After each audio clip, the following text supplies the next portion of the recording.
হাঁসের মাংস কম বেশি সবাই অনেক বেশি পছন্দ করে, কিন্তু অনেকেই হাঁসের মাংস পারফেক্টভাবে রান্না করতে পারে না। রান্না করার পরেও হাঁসের মাংসের যে একটা গন্ধ সেটা কিন্তু থেকে যায়।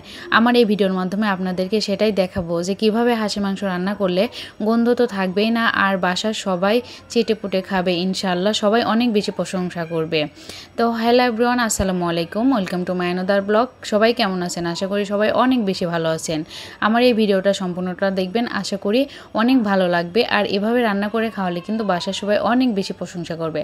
আমি এখানে একটা পুরা হাঁসের মাংস নিয়েছি, আর এখানে আমি পেঁয়াজগুলা কুচি করে নিয়েছি, রসুন আর কাঁচামরিচগুলো আমি কেটে নিয়েছি, আর এখানে নিয়েছি রসুন আর আদা বাটা সমান সমান, আর জিরা কিন্তু আমি বেটে নিয়েছি, আর এখানে আছে তেজপাতা, জিরা, কালো ফল একটা, লবঙ্গ 3টা, গোলমরিচ কয়েকটা, 6টা এলাচ আর দারচিনি 4-5টা, আর এখানে আছে 6টা এলাচ, কিছু দারচিনি আর জিরা। এটা আমি কিন্তু ভেজে মাংসটা নামানোর আগে আমি দিয়ে দেব।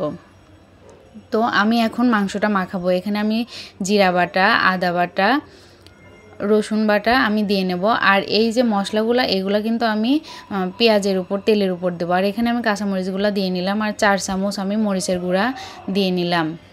আর এবার আমি দিয়ে নেব 1 চামচ ধনিয়া গুঁড়া। আমার ছিল না জন্য আমি 1 চামচ দিয়েছি, আপনারা 2 চামচ দিবেন। আর এখানে আমি 2 চামচ পরিমাণে হলুদের গুঁড়া নিয়েছি, আর 2 চামচ পরিমাণের লবণ নিয়েছি। লবণটা আপনাদের স্বাদ মতো দিবেন। আর আমি এখানে সামান্য পরিমাণ তেল দিয়ে আমি মাংসটা মেরিনেট করে রাখবো। যে কোনো মাংস কিন্তু মাখায় রাখলে মাংসের স্বাদটা অনেক ভালো হয়। তো আমি এখন একটা কড়াই গরম করে আমি এই মশলাগুলো আমি ভেজে নেব। আগে আমি এলাচ আর দারচিনি দিয়ে নিছি, তারপরে আমি এখন জিরাগুলো মিক্সড করব। তারপরে এগুলা ভাজা হয়ে গেলে একটা ফ্লেভার বের হয়, তখন আপনারা নামায় ফেলবেন। আর আমি এখন ওগুলা নামানোর পরে একটা কড়াইতে পরিমাণ মতো তেল দিয়ে নিলাম, আর এর মধ্যে আমি রসুন আর পেঁয়াজটা দিয়ে নেব। কারণ কি যে হাঁসের মাংসে কিন্তু রসুনের পরিমাণটা বেশি দিতে হয়। আর এখানে আমি রেখে দেওয়া মশলাগুলা একে একে সবগুলাই দিয়ে নেব পেঁয়াজের মধ্যে। মশলা সহ পেঁয়াজটা এভাবে ভাজলে কিন্তু মাংস রান্নাটা বেশি মজা লাগে। এবার আমি মেরিনেট করে রাখা মাংসটা এই পেঁয়াজের উপর দিয়ে নেব, দিয়ে আস্তে আস্তে কষাতে থাকবো। আপনারা সবাই একটা জিনিস খেয়াল করবেন, যেন হাঁসের মাংসে রসুনটা একটু বেশি দিবেন, কারণ রসুন আর আদা বাটাটা হাঁসের মাংসের জন্য অনেক ভালো। আর রসুন আর আদা বাটা বেশি দিলেই কিন্তু হাঁসের মাংসের সেই গন্ধটা থাকবে না, যেটা না থাকলে কিন্তু সবারই হাঁসের মাংসটা খুবই মজা লাগবে। যারা খায় না তারাও এভাবে রান্না করে খেয়ে দেখবেন। আর আমি কিন্তু এভাবে আস্তে আস্তে মাংসগুলো কষাবো। আর মাংস যত বেশি কষানো হবে মাংসের স্বাদ কিন্তু তত বেশি বাড়বে। আর মাংস রান্নার সময় সব সময় আপনারা গরম পানি ইউজ করবেন। আমি কিন্তু আগেই পাতিলে করে গরম পানি করে নিয়েছি, তারপরে কিন্তু আমি কষাচ্ছি, আর অল্প অল্প করে কিন্তু আমি পানি দিয়ে নিচ্ছি। আমি 2 থেকে 3 বার এই মাংসটা কষাবো, তারপরে কিন্তু আমি মানে পুরা মাংসের ঝোলটা দিয়ে দেবো। আগে কিন্তু আপনারা ঝোল দিবেন না। আমি একবার কষানোর পরে পানি দিয়ে আবার কিন্তু কষাচ্ছি, আবার কিন্তু অল্প পরিমাণ পানি দিয়ে নিলাম। এবার আবার ভালো করে কষাবো।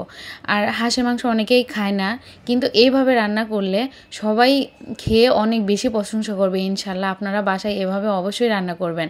আর আমি সবসময় বলছি, আদা আর রসুন বাটা একটু বেশি দিবেন হাঁসের মাংসে, তাহলে এই গন্ধটা থাকবে না, আর ভালোভাবে কষাবেন।